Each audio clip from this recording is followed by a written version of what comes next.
The governor. The governor has absolute powers, right?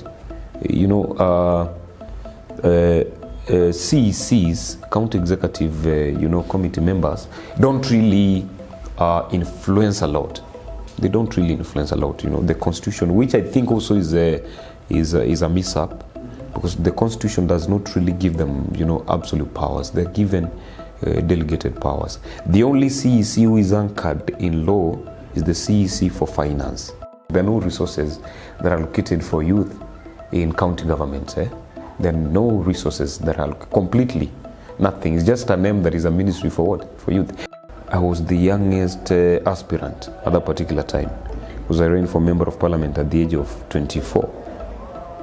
Yes, and I emerged, fourth out of 15. I wish the governor gets to understand the importance of, investing in talents, because there are no job opportunities. Young people, everybody wants a white collar job, but they are not there. But if you invest in a skill, in a talent, people will be self-employed, and they live happily. They'll make they'll get their daily bread, and the life will move on. We'll be a stress-free county.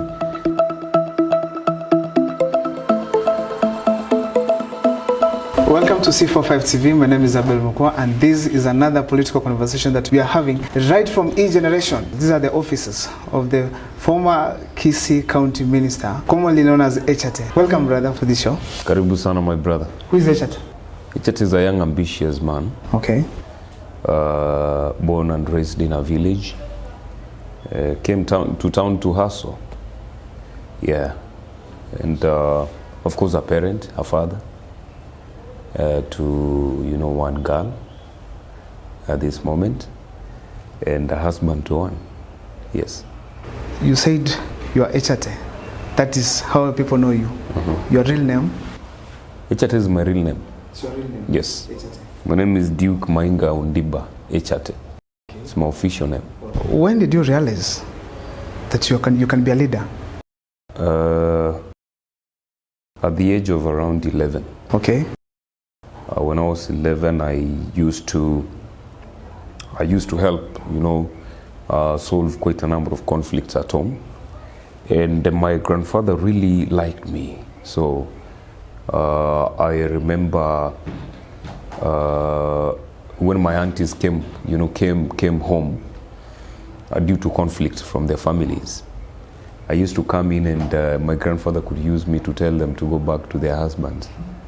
So I discovered that, there is something in me, and that I can be able to, a leader is a person who inspires. So when I realized that I was able to inspire at that tender age, grown to high school, to primary school, high school, university, all through have been leadership positions. Now, which university were you? I first joined Moi University to study law, okay. But then I had challenges of school fees. That's I lost both of my parents, so I stepped out. I came back home to hustle. I went to the village, and I started doing timber business. 1 year, made some money. Came to Kisii town, started a small hotel business at Mwembe. Then joined Kisii University, and this time round to do a degree in English and Literature, which I actually completed in 2013. In 2013, and yes. So go back to your question now. Okay, fine. I was asking the level at which you left school. Were you there for the first year, second year, and then you came out? I was in the first year. I was to join second semester. Oh, sorry for that, and we hope your story will be inspirational to the young people outside there, who sometimes can leave school, yes, and still continue, yes, and pursue their careers. Exactly. Now, just to ask, how did you find yourself now in the Kisii politics? In Kisii politics, you see. When I joined Kisii University, I think after 1 year, after joining to study the degree, my friends approached me and they asked me to run for office. at campus. I took my time and I thought about it, and then I decided to run for the sports and entertainment directorship, which I won. And then after that, there was a strike. I don't know if you remember. There was a strike which happened, I think, around 2012, if I'm not wrong, at Kisii University, and it was massive. The chairperson and the organizing secretary, and I think the gender affairs secretary was suspended. So I actually acted as the chair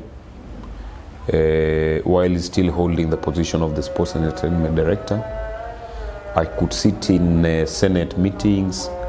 I could sit in disciplinary meetings.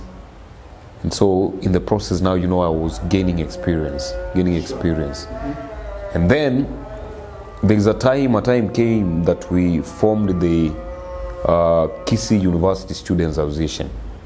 Actually, the Gusii University Students Association, which was a conglomerate of student leaders from all universities in Kenya. Student leaders who are Kisiis.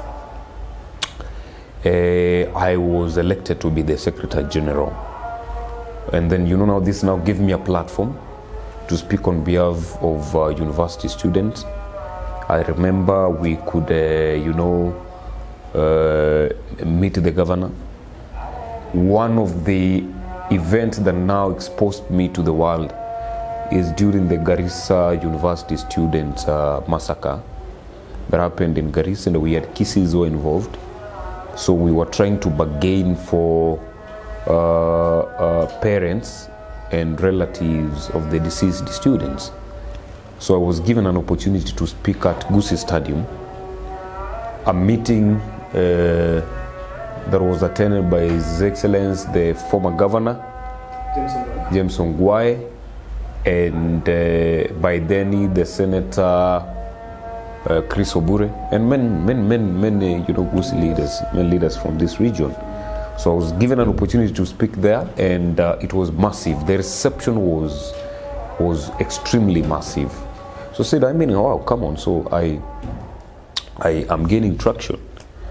So from there, immediately after finishing campus, Professor Kama, the Vice Chancellor for Kisii University, gave me an opportunity to serve as the marketing in charge Nairobi campus, which I worked for around, I think, 1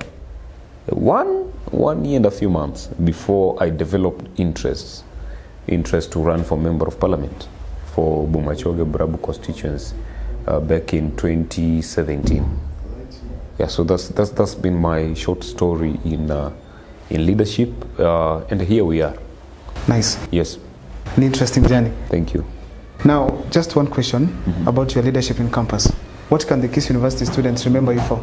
I was the first person to introduce what we call DSTVs across all the campuses. I actually installed DSTVs in every campus, in every Kisii University campus. I increased sports allowance from, I think it was around 300 shillings to 500 shillings. And I was also able to, I defended, students, more particularly, when it came to, there are times when the administration can be rough on students. So I remember I was in the forefront in fighting for students, for student rights. And for your information, actually, I was the only student leader who got claps, who was applauded during the handing over ceremony, to new students who are coming, new student leaders who are coming into office. So I also think they'll also remember me for being there for them, because at every particular moment I was available. I was this available student leader who could hang out, with the students. I had no boundaries. Yes. Have you been back there since then? Yes, severally. I went there when I was a CEC to preside over functions. I was there yesterday. Was it the day before yesterday? Yeah, so I occasionally, pass by. That's great. Yes. Now, in 2017, now is the first time you joined the political race. As a... Yes. Okay, fine. So you vied for the Bomachoge seat. Yes. And you lost. How you Yes. won. What were the challenges you faced as a young leader who is trying to win these seats? Okay, the first thing I'll tell you, me personally, I don't think I've ever lost. Okay. I've always learned. Okay? I have never lost anything. When I begin doing something, I walk out with a lesson. So I was the youngest aspirant at that particular time, because I ran for Member of Parliament at the age of 24. Yes, and I emerged, fourth out of 15. So I can tell you, politics, Kisii politics requires, a tough heart, because this community has not fully embraced, young people in leadership, and secondly, politics is a very expensive affair. It's an expensive affair. You ought to have resources to run for office. And then another very good lesson, politics, it's assisted me to understand human behavior, that sometimes human beings can be tricksome. Sometimes they can be they can be betrayers. Some can be real. You understand? And a variety of characters. And I've also been able to learn that you must not be in a political, you must not hold a position in order to be a reputable leader within the society. Because up to now, I get very many people come to me to seek advice. What do we do?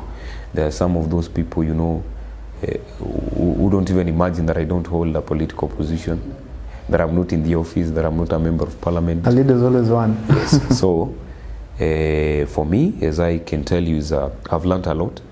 I think I've quite an extensive experience that I can be able to guide on, advise whoever is willing to, try this side of life. Yes. So finance was the major challenge you faced when vying for the first time? My major challenge was a discrimination. As a youth? As a youth. Okay. And then of course, yes, I had challenges with finances, but the way I packaged myself, there are not so much expectations, financial expectations from the electorate. But of course, when you're running for office, you need money to fuel your car, you need money for, allowances, the team that is, moving around with you, and the rest. Yes. Now, after that, the 2017 now, how did you find yourself in the government? After that, of course, I applied. Okay. And remember that particular moment, I was in the right side of history, because by then I was supporting the outgoing governor and the former prime minister, and I was in Wiper, because Wiper was a sister party of ODM. We had a coalition. So I applied, and of course too many factors favored me. I was young, qualified, and tested in good history, political history, because the position of a CEC, that is a position whereby politics is balanced and academics is balanced, all those things. So I applied for the job. I think we were quite a number of competitors for the same position. And I was surprised when I was called by the governor yes, to tell me that I want to give you this job. I actually didn't struggle to get the position, the CEC position. I didn't spend anything. It just came. It just came. There's the way the atmosphere works. There's the way the atmosphere favors the hard working. If you work hard, your hard work will just position you. So yes, I became a CEC. I think at the age of now 25, became a CEC, which from the deepest part of my heart, I know I did very well. I did my best, despite the prevailing challenges. Yes. For the record, as the CEC in charge of which docket? Youth and sports. You were there for 5 years? Yes. Until 2022? Yes. Some of the greatest challenges, achievements you made that the Kisii people, especially the youths, can remember you for? I will talk. The department has four sections. Okay. It's a ministry with 4 departments. That is culture, sports, youth, and social services. And in this ministry, the only devolved function is culture. That's why it's called the Ministry of Culture. The rest is just naming, calling that we have this, or we can call this person to be in charge of this, in charge of this, in charge of this. So one thing I can say is that as a CEC, as a policy maker, I was able to create a very productive intergovernmental team that is between the national government and the county government. I was able to, what can I call it? I was able to galvanize support that helped me convince the Kikoska team. Kikoska is Kenya Inter-County Sports Association to host games in Kisii County at a time when we didn't have a stadium the way it is. And I was able to convince them. I was able to use my means. Actually, we were competing with Kakamega, and Kakamega had done Bukungu Stadium. But I was able to use my negotiation prowess to get the games to Kisii. And when I brought those games to Kisii, they opened up, too much of good things. It's because of those games that I was able to convince the governor to do Gusii Stadium. All right? Okay. So we improved Gusii Stadium from what it used to be to a modern facility. And then secondly, I also went ahead and convinced the president to hold the international youth day in Kisii. During the same week when we were having Kikoska, I convinced him. He came to Kisii and we told him, come on man, pass by Gusii Stadium and see what we're doing. He came there, he saw a magnificent job. He said, this is beautiful. I'm going to, also see if we can be able to get a few resources. We extend this stadium, right? And he was able to do that. Now, when the stadium had been seen that now it's a modern, serious facility, we were even able to hold Mashujaa Day and the rest in Kisii. Secondly or thirdly, as a policy maker, I was able to establish almost all policies in all the departments. I did a sports policy, I did a children's policy, I did a gender policy, I did an anti-FGM policy, which I believe that whoever is coming to the office now, he'll find much of easy environment to work in, because he already has existing laws, bills to guide and acts to guide in government operations, because you can't achieve anything in a government if you don't have existing existing regulations. So I'm very proud that I was able to establish all those. And then lastly, when it comes to youth issues, on youth, the main thing I did is that I activated the Kisii County youth forum, right? Which involves the county commissioner, the CEC, who sits in, and the National Council of Youth. Because actually you can't do much without resources, because there are no resources that are allocated for youth in county governments. There are no resources that are completely nothing. It's just a name that is a ministry for what? For youth. But everything still remains in the national government. I think that's what young people need to understand. And I was among one of these people who was really pushing, to find ways to decentralize these resources. Because kijana wa Kisii hapa mtu anajua ni waziri wa county. Kitambo afike sijui Nairobi, sijui ende national government, ambiwe ende hiyo ofisi ndio upate youth fund and whatever. It's a serious challenge. So I'm very proud that in a short period of around 4 years, because I worked for 4 years actually, not 5 years, because the 5th year I resigned. I resigned from office. Okay. I left a mark. All right. Yes. Thank you so much for the mark you left. Now, there's something I wanted to, just to, you to clarify. Let me use one policies that you just mentioned, the child policy. Yes. What could be the process for you to ensure that policy is in place?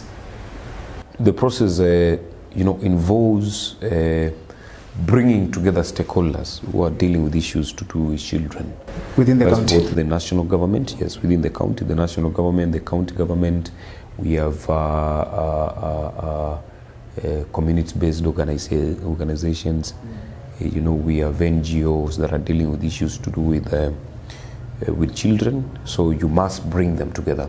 Mm-hmm. And you also bring the community members, youth leaders, women leaders, and the rest, so that you sit down and draft a document, a document that entails what the localities are going through. So it's a document for Kisii County, for Kisii County, touching on issues, children within Kisii County. So it's a process that took us around, I think around two weeks to work on, to get finer details on issues affecting children within Kisii County. So it's not a process that anybody can just wake up and do, because you must identify talents, you must identify all those aspects that make a complete human being. That's nice.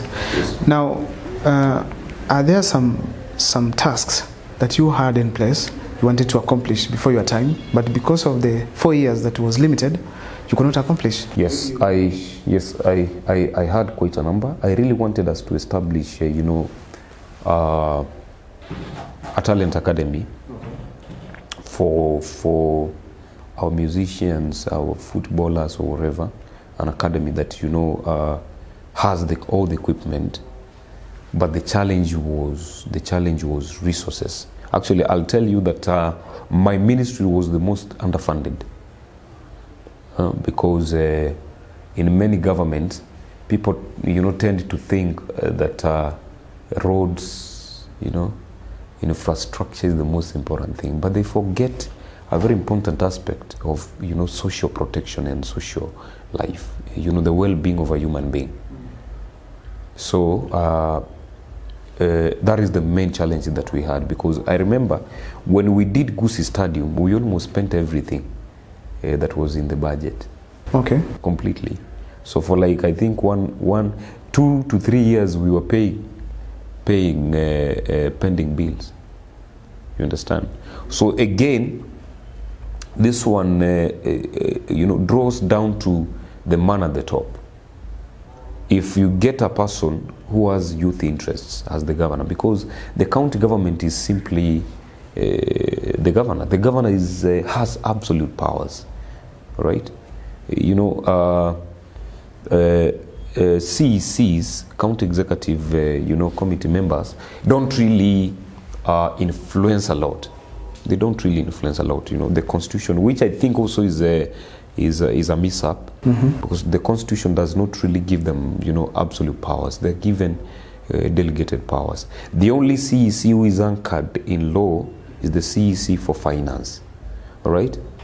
So the rest, they get delegated. So if the governor, for instance, he does not like you as a person, he might just be there, all right?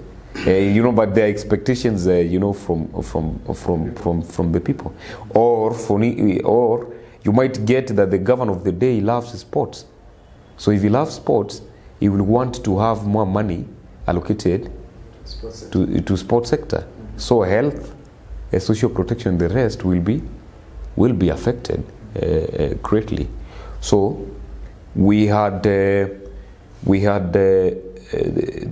establishment of a talent academy in the CIDP, which was never implemented simply because nobody could understand the importance of that except me. Yeah. Actually, if you've realized, immediately I left the county government, I decided to begin something of a similar kind on my own. That is what established E-Generation. Understand? Because this is the vision I had, but there were hurdles, there were challenges towards that. And I'm praying that whoever comes to the office will focus on that. And I wish the governor gets to understand the importance of, investing in talents, because there are no job opportunities. Young people, everybody wants a white collar job, but they're not there. But if you invest in a skill, in a talent, people will be self-employed, and they live happily. They'll make they'll get their daily bread, and life will move on. We'll be a stress-free county. Yeah. So that is one thing that I really wanted. I wanted to achieve, but because of the existing circumstances, it never got to happen. We also had challenges of getting enough piece of land, especially you can't have a talent academy so much deep in mashinani. It has to be at a central place where very many young people can be able to access it.